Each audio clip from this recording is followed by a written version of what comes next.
नमस्कार दोस्तों। और आज की पहली कहानी राजस्थान के भरतपुर जिले की है। भरतपुर में अपना क्लिनिक चलाने वाले डॉक्टर दंपति डॉक्टर शोभा और उनके पति डॉक्टर संदीप हर रोज की तरह अपने घर से जाहिर पीर के दर्शन करने निकले थे। जब वे राधा चौराहे की ओर बढ़ रहे थे तब सब कुछ सामान्य लग रहा था, लेकिन जैसे ही उनकी कार नीमद गेट इलाके की सुनसान सड़क पर पहुंची, अचानक पीछे से एक तेज रफ्तार बाइक आकर उनकी कार के सामने रुक गई। बाइक पर दो युवक सवार थे। डॉक्टर संदीप ने अपनी कार को तुरंत ब्रेक लगाकर रोका। अचानक हुए इस घटनाक्रम से वे दोनों चौंक गए। डॉक्टर संदीप ने बाइक सवार युवकों को उनकी लापरवाही के लिए टोकने के इरादे से ड्राइवर साइड की खिड़की का शीशा नीचे किया, लेकिन वह कुछ कह पाते इससे पहले ही बाइक पर पीछे बैठा युवक बिजली की तेजी से बाइक से उतरा और सीधे उनकी खिड़की की ओर बढ़ा। युवक ने अपनी जेब से कट्टा निकाला और बिना कोई चेतावनी दिए डॉक्टर संदीप पर गोली चला दी। पहली गोली डॉक्टर संदीप के सीने में लगी, जिससे वे तुरंत लहूलुहान हो गए। डॉक्टर शोभा ने यह सब होते देखा और घबराकर चिल्लाई, लेकिन तब तक हमलावर ने एक के बाद एक 3 गोलियां डॉक्टर शोभा के शरीर में उतार दी। सब कुछ पलक झपकते ही हो गया। गोली चलने की आवाज सड़क के सुनसान इलाके में गूंज उठी। दोनों डॉक्टर दंपति लहूलुहान हालत में अपनी सीट पर ढह गए। युवक ने अपनी बंदूक लहराई और अपने साथी के साथ तेजी से बाइक पर बैठकर फरार हो गया। लॉकडाउन के चलते सड़कें खाली थीं और पुलिस का पहरा हर तरफ कड़ा था, लेकिन इसके बावजूद भरतपुर के डॉक्टर संदीप और डॉक्टर शोभा पर जिस जगह दिन दहाड़े हमला हुआ, वह पुलिस थाने से महज 500 मीटर की दूरी पर थी।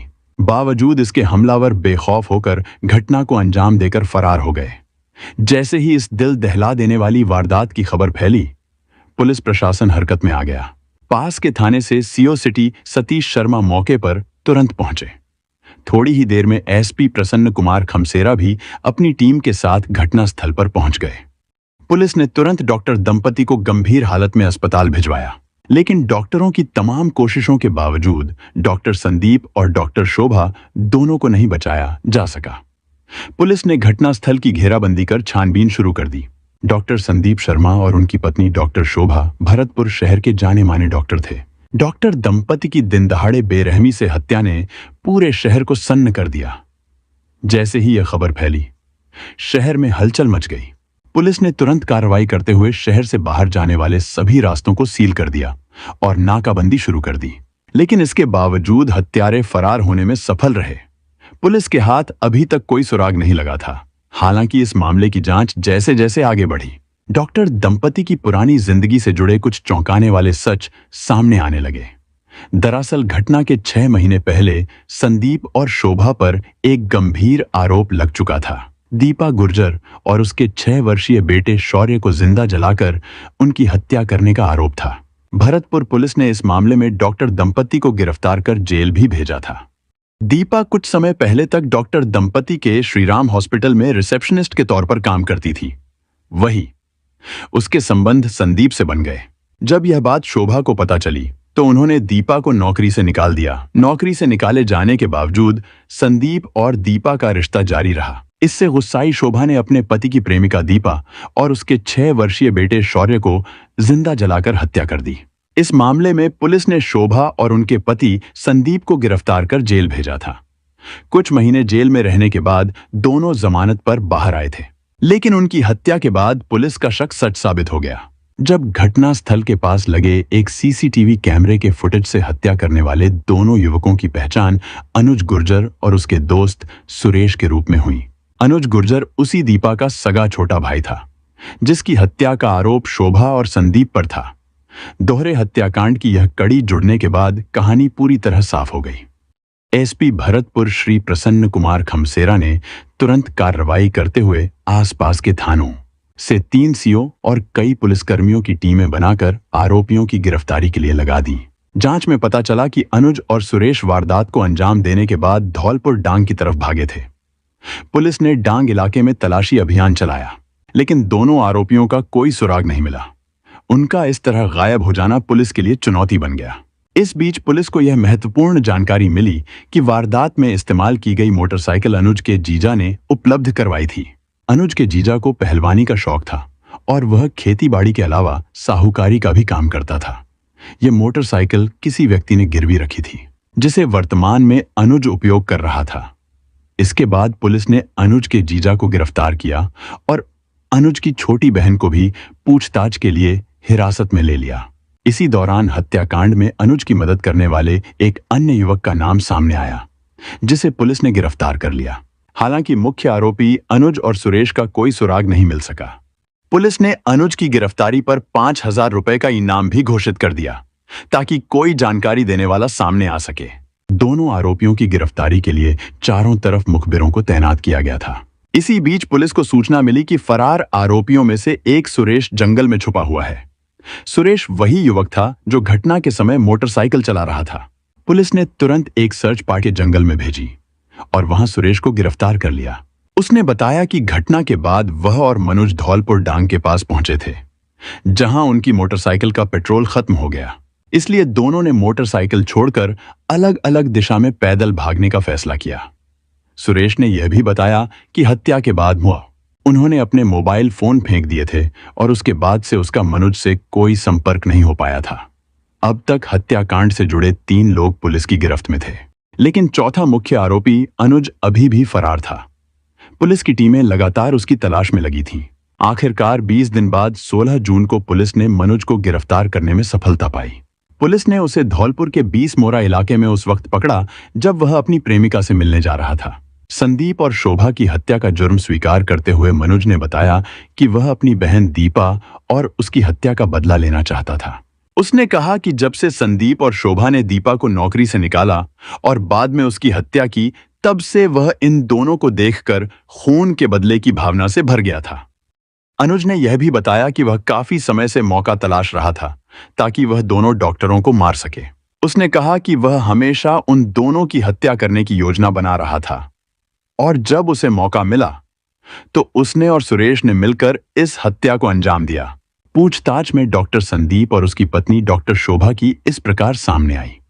5 साल पहले की बात है, जब धौलपुर की रहने वाली दीपा गुर्जर अपनी गोद में लगभग साल भर के बेटे को लेकर काम की तलाश में भरतपुर आई। दीपा न केवल सुंदर थी, बल्कि शिक्षित और महत्वाकांक्षी भी थी। उसकी ऊंची महत्वाकांक्षाएं शायद यही कारण बनी कि वह अपने पति के साथ नहीं बन सकी। ससुराल में रिश्तों में तालमेल बैठाना उसके लिए मुश्किल हो रहा था और इसलिए उसने अपने बेटे के साथ मायके लौटने का फैसला किया।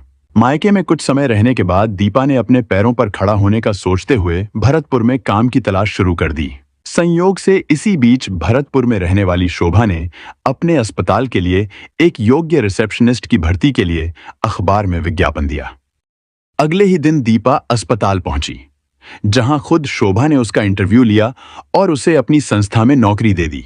लेकिन शोभा को इस बात का अंदाजा नहीं था कि वे दीपा को नौकरी नहीं दे रही थीं, बल्कि वे अपनी जिंदगी में परेशानियों को आमंत्रित कर रही थीं। असल में हुआ यह कि दीपा के काम के पहले दिन ही जैसे ही शोभा के पति संदीप की नजर दीपा पर पड़ी, वे उसकी सुंदरता देखकर अपना होश खो बैठे। यही नहीं, उन्होंने पहली नजर में ही दीपा से करीबियां बढ़ाने का मन बना लिया और इसके लिए उन्होंने पहले ही दिन से ही प्रयास करना शुरू कर दिया। संदीप की दीपा के प्रति आकर्षण उनके लिए एक बड़ी मुसीबत साबित हो रही थी, लेकिन वह अपनी इच्छा को दबाने में सफल नहीं हो पा रहे थे। संदीप और शोभा का अस्पताल शहर में बहुत प्रसिद्ध था, इसलिए वहां मरीजों की भीड़ रहती थी। शोभा की व्यस्तता का फायदा उठाकर संदीप दीपा से करीबियां बढ़ाने की कोशिश करने लगा। जब भी उसे मौका मिलता, वह शोभा को अपनी केबिन में भेजकर दीपा से बातें करता रहता। इसके अलावा उसने दीपा से उसका मोबाइल नंबर भी ले लिया और फिर कभी-कभी उसे फोन करता और सोशल मीडिया पर मैसेज भी भेजता। संदीप का यह व्यवहार धीरे धीरे बढ़ने लगा और वह दीपा को अपनी तरफ खींचने के लिए लगातार कोशिश करने लगा। दीपा ने शादीशुदा जीवन भी बिताया था और एक बच्चे की मां भी थी, इसलिए वह अच्छी तरह समझ रही थी कि संदीप उससे क्या चाहते हैं। एक दिन बातों के दौरान जब संदीप ने दीपा से उसकी रुचियों के बारे में पूछा, तो दीपा के मुंह से अचानक यह निकल गया कि उसे दोस्त बनाना अच्छा लगता है। लेकिन इसका मतलब संदीप के लिए बिल्कुल अलग था। वह अपनी इच्छाओं को छुपाने की बजाय उसे सीधे तौर पर व्यक्त करने लगा।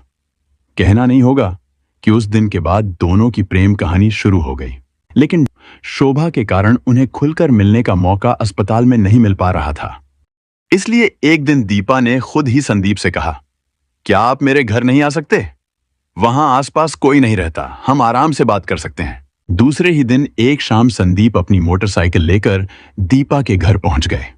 संदीप दीपा की खूबसूरती पर फिदा थे और दीपा की जिंदगी में एक पुरुष साथी की कमी थी, इसलिए मिलते ही दोनों एक दूसरे से अपनी जरूरतें पूरी करने में खो गए। इसके बाद संदीप और दीपा छुप छुप कर अपनी इच्छाओं को पूरा करने लगे। संदीप और उनकी प्रेयसी दीपा के लिए यह सुनहरा मौका था, इसलिए पत्नी के बाहर जाते ही संदीप पूरा दिन अस्पताल में बिताने लगे।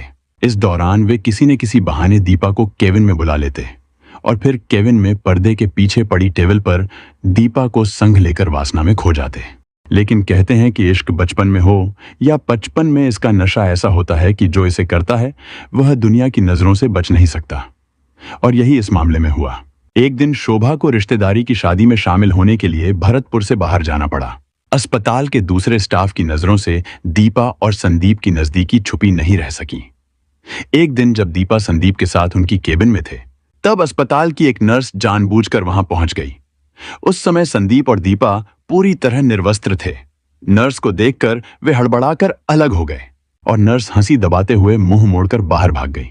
बताते हैं कि थोड़ी देर बाद संदीप ने उस नर्स को केबिन में बुलाकर उसे बड़ी रकम देकर चुप रहने का सौदा किया।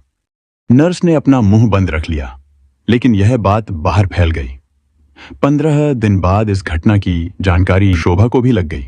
उन्होंने बिना समय गंवाए दीपा को नौकरी से निकाल दिया और साथ ही उसे संदीप से दूर रहने की सख्त हिदायत दी।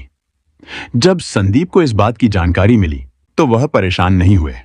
इसके बजाय उन्होंने दीपा को फोन किया और कहा कि वह केवल 1 हफ्ते का इंतजार करे, क्योंकि वह उसका सारा इंतजाम कर देंगे। भरतपुर की सूर्या सिटी में संदीप का 1 करोड़ों की कीमत वाला विला था, जो खाली पड़ा हुआ था। जब शोभा ने दीपा को नौकरी से निकाल दिया तो संदीप ने लाखों रुपए खर्च करके बंगले की मरम्मत करवाई और उसे पूरी तरह से सजाया ताकि दीपा वहां रह सके। इसके अलावा उन्होंने दीपा को दूसरी जगह काम करने से भी मना कर दिया। उनका कहना था कि दीपा और उसके बेटे की खर्च की चिंता अब वह खुद करेंगे। दीपा को इस प्रस्ताव से कोई ऐतराज नहीं था। वह किराए के छोटे से मकान से निकलकर करोड़ों के बंगले में आ गई और खर्च की चिंता से भी मुक्त हो गई। वास्तव में संदीप यह अच्छी तरह से जानते थे कि अस्पताल की व्यस्तता के कारण उनकी पत्नी शोभा कभी भी इस बंगले की तरफ ध्यान नहीं देंगी। इसलिए उन्होंने बिना किसी चिंता के दीपा को बंगले में रहने का फैसला किया। जब शोभा ने पूछा तो संदीप ने यह कहकर उन्हें यकीन दिला दिया कि बंगला खाली पड़ा था, इसलिए उन्होंने उसे एक महिला बैंक मैनेजर को किराए पर दे दिया है। शोभा को इससे कोई आपत्ति नहीं हुई। इस तरह संदीप और दीपा की प्रेम कहानी अब इस आलीशान बंगले में शुरू हो गई। इसके अलावा संदीप की मदद से दीपा ने अपने 6 साल के बेटे का एडमिशन भी भरतपुर के एक प्रसिद्ध स्कूल में करवा दिया। जाहिर है संदीप यहाँ रोज नहीं आ सकते थे और न ही दिन रात वहां रह सकते थे, इसलिए जब संदीप वहां नहीं होते तो दीपा को यह बड़ा बंगला अकेलेपन का एहसास कराता था। इसीलिए अपने समय को व्यस्त रखने के लिए दीपा ने संदीप से बंगले में एक स्पा खोलने की बात की और संदीप ने इसे मंजूरी दे दी। 1 नवंबर 2019 को दीपा ने इस बंगले में धूमधाम से अपना स्पा सेंटर खोला। यह स्पा लग्जरी से भरा हुआ था, जो रईसों की कॉलोनी में स्थित था, और इसका पूरा खर्च संदीप ने उठाया था। दरअसल संदीप दीपा के लिए इतना कुछ कर रहे थे कि दीपा को लगने लगा था कि वह केवल संदीप की प्रेमिका नहीं, बल्कि उनकी पत्नी ही है। इस भ्रम में दीपा ने स्पा सेंटर के उद्घाटन के निमंत्रण कार्ड में अपने साथ संदीप का नाम भी छपवा लिया। संदीप ने भी पत्नी से छुपकर स्पा के उद्घाटन समारोह में बढ़ चढ़कर हिस्सा लिया। दरअसल दीपा द्वारा निमंत्रण कार्ड में अपने साथ उनका नाम लिखवाए जाने से संदीप बहुत खुश थे, लेकिन उन्हें यह नहीं पता था कि दीपा का यह प्यार उन्हें कितना महंगा पड़ने वाला है। हुआ यह कि दीपा और संदीप का नाम लिखा हुआ निमंत्रण कार्ड शोभा के अस्पताल में काम करने वाले किसी कर्मचारी के हाथ लग गया। उसने वह कार्ड लेकर चुपचाप शोभा के केबिन में उनकी टेबल के ग्लास के नीचे रख दिया। शोभा की नजर जैसे ही उस कार्ड पर पड़ी, वह गुस्से से भर गई। उन्होंने तुरंत अपने पति से इस बारे में कुछ नहीं कहा और अस्पताल छोड़कर सीधे घर चली गईं। वहां से उन्होंने अपनी सास को साथ लिया और सूर्या सिटी स्थित अपने बंगले पर जा पहुंची। उस वक्त दीपा घर पर थी और जैसे ही शोभा वहां पहुंची, उसने गुस्से में आकर दीपा से झगड़ा किया और उसका सामान फेंकने के अलावा उसे पीटना शुरू कर दिया। यह देखकर दीपा ने तुरंत संदीप को फोन किया और पूरी घटना बताई। संदीप भी सूर्या सिटी पहुंच गए। लेकिन इस बीच शोभा ने अपने करोड़ों के बंगले को आग के हवाले कर दिया। अपनी पति की प्रेमिका को घर में देखकर शोभा आपा खो बैठी थी। दीपा से लड़ाई के दौरान उसने उसे और उसके मासूम बेटे को एक कमरे में बंद कर दिया और पूरे घर में स्प्रिट छिड़क कर आग लगा दी। खबर मिलने पर दीपा का भाई अनुज भी मौके पर पहुंचा, लेकिन आग इतनी तेजी से फैली कि वे बाहर खड़े होकर दीपा और उसके बेटे की चीखें सुनते रहे, लेकिन किसी को मदद करने का मौका नहीं मिला।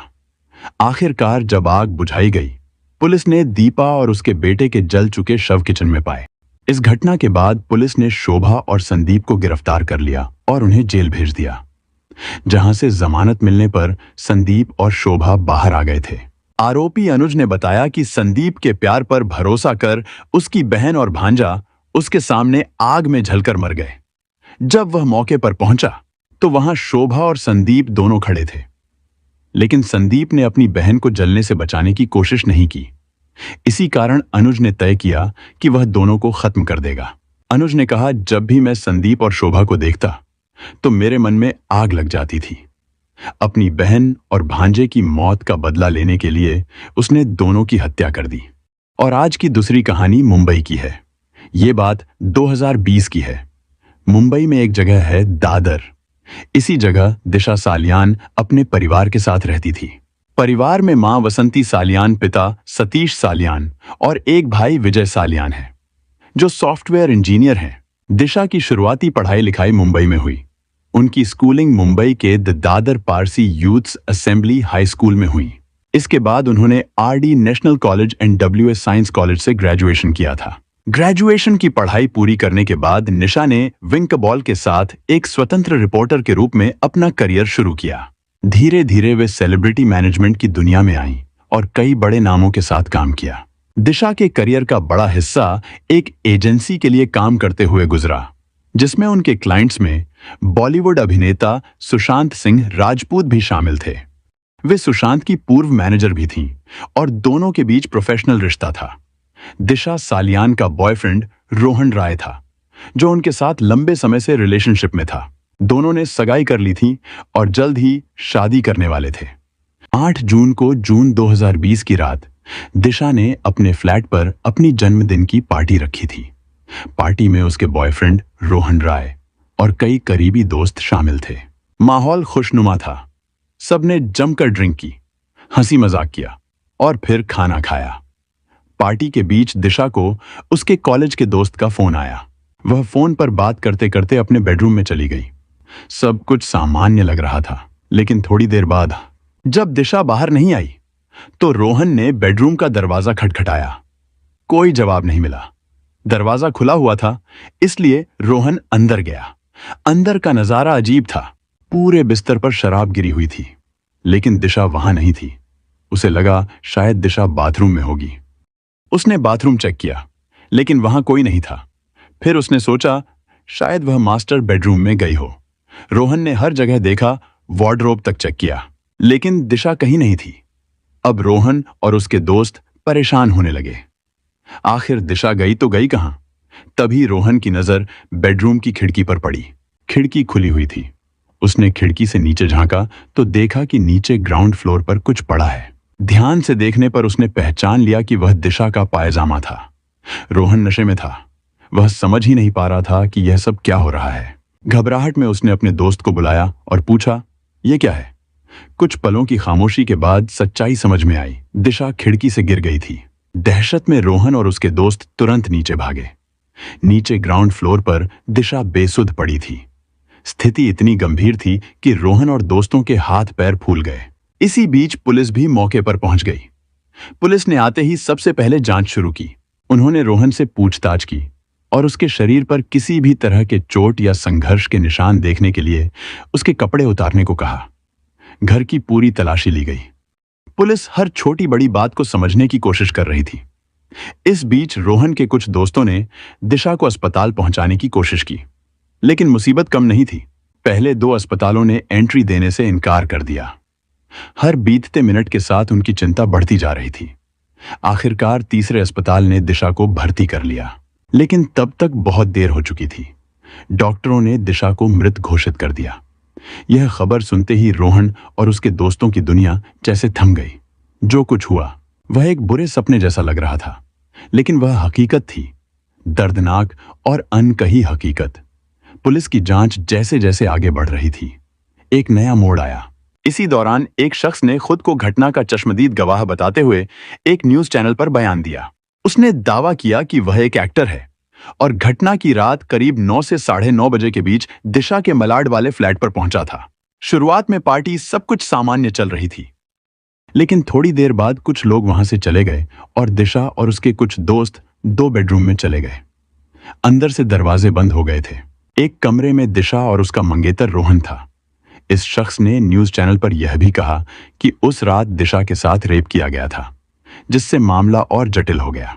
इस बयान से सभी चौंक गए और आरोपों ने इस मामले को एक नया मोड़ दे दिया। लेकिन जैसे ही पोस्टमार्टम रिपोर्ट आई तो सभी सच सामने आ गया। रिपोर्ट में दिशा के शरीर पर किसी भी तरह के बलात्कार या संघर्ष के निशान नहीं पाए गए थे। इससे यह साबित हुआ कि उस रात जो कुछ भी हुआ था वह उस चश्मदीद गवाह के दावे से मेल नहीं खाता था। पोस्टमार्टम रिपोर्ट ने यह भी साफ कर दिया कि दिशा की मौत एक दुर्घटना थी और आरोप गलत साबित हुए थे। जांच एजेंसी, जांच रिपोर्ट और दिशा के परिजनों ने उस चश्मदीद गवाह के दावे को पूरी तरह खारिज कर दिया था। दिशा की लाश का पोस्टमार्टम 11 जून 2020 को किया गया, यानी घटना के 2 दिन बाद। ऑटोप्सी रिपोर्ट में यह साफ तौर पर सामने आया कि दिशा की मौत का कारण सिर में लगी चोट और कई अप्राकृतिक चोटें थीं, क्योंकि वह 14वीं मंजिल से गिर गई थी। रिपोर्ट में कहा गया था कि दिशा को मल्टीपल इंजरी हुई थी जो उनके गिरने से आई थी। पोस्टमार्टम रिपोर्ट में यह भी स्पष्ट किया गया कि दिशा के शरीर में किसी प्रकार का शारीरिक हमलावर फिजिकल असॉल्ट नहीं किया गया था, जिससे यह साबित हुआ कि दिशा के साथ कोई गलत काम नहीं हुआ था। बावजूद इसके सोशल मीडिया पर दिशा की मौत के बारे में कई कॉन्स्पायरेसी थ्योरीज फैलने लगीं। दिशा की मौत के कुछ ही दिन बाद 14 जून 2020 को अभिनेता सुशांत सिंह राजपूत की भी मौत हो गई और इन दोनों घटनाओं को जोड़कर देखा जाने लगा। कुछ लोग मानने लगे कि दिशा की मौत कोई साधारण हादसा नहीं थी, बल्कि उसे पार्टी में परेशान किया गया था। कई लोगों ने यह भी दावा किया कि दिशा की मौत के पीछे बॉलीवुड के बड़े नाम हो सकते हैं। जब सुशांत सिंह राजपूत की मौत के मामले में केंद्रीय जांच ब्यूरो (सीबीआई) ने जांच शुरू की, तो उसी दौरान सीबीआई की एक टीम ने दिशा सालियान की मौत के मामले में भी छानबीन की। यह मामला तब और जटिल हो गया जब सुशांत की मौत के बाद यह कहा जाने लगा कि दिशा की मौत के रहस्य का पता लगाने के कारण ही सुशांत की हत्या की गई। इस तरह से दिशा की मौत और सुशांत की मौत दोनों को एक साथ जोड़कर देखा गया, जिससे दोनों मामलों में कई सवाल उठने लगे। दिशा के पिता सतीश सालियान ने पुलिस को अपनी शिकायत में यह कहा था कि कुछ मीडिया पर्सनल्स और लोग उनकी बेटी के बारे में गलत बातें फैला रहे हैं। उन्होंने यह भी कहा था कि कुछ लोग दिशा की मौत को लेकर आपत्तिजनक पोस्ट शेयर कर रहे हैं और गलत दावे कर रहे हैं, जैसे कि दिशा की पार्टी में नेताओं का होना और उसके साथ रेप या मर्डर जैसे आरोप लगाना, जो पूरी तरह झूठे थे।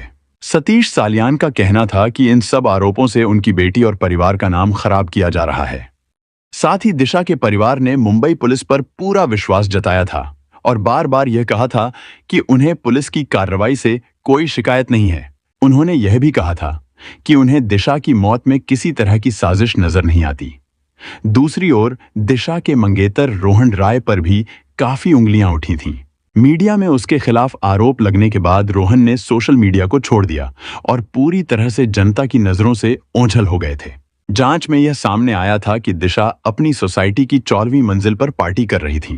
पार्टी के बाद वह अपनी घर की बालकनी में खड़ी थी और अचानक उनका बैलेंस बिगड़ा, जिसके चलते वह नीचे गिर गईं। सिर और शरीर में गंभीर चोटें और ज्यादा खून बहने के कारण दिशा की मौत हो गई।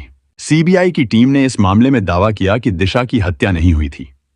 सीबीआई के मुताबिक दिशा बहुत ज्यादा नशे में थी, जिसकी वजह से उनका बैलेंस बिगड़ा और वह नीचे गिर गईं।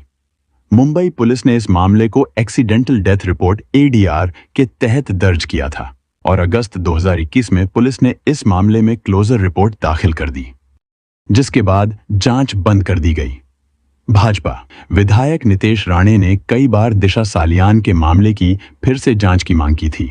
उन्होंने इस मामले में आदित्य ठाकरे का नार्को टेस्ट कराने की भी मांग की थी। नितेश राणे और बिहार भाजपा के नेताओं ने दिशा की मौत को ठाकरे परिवार से जोड़ने की कोशिश की थी और उनका कहना था कि इस मामले में ठाकरे परिवार का हाथ हो सकता है। अक्टूबर 2020 में उच्चतम न्यायालय में एक याचिका दाखिल की गई थी जिसमें सुशांत सिंह राजपूत और दिशा सालियान के मामलों की सीबीआई जांच की मांग की गई थी। हालांकि कोर्ट ने याचिका पर विचार करने से इनकार कर दिया और याचिकाकर्ता से कहा कि वह यह याचिका वापस ले और इसके लिए बंबई उच्च न्यायालय का दरवाजा खटखटाए। इसके बाद नवंबर 2020 में बॉम्बे हाई कोर्ट में एक याचिका दायर की गई थी जिसमें दिशा सालियान की मौत की सीबीआई जांच की मांग की गई थी। इस याचिका को दिल्ली के वकील पुनीत ढांडा ने दायर किया था, लेकिन बॉम्बे हाई कोर्ट ने इस याचिका को भी खारिज कर दिया और मामले में किसी नई जांच के लिए कोई आदेश नहीं दिया।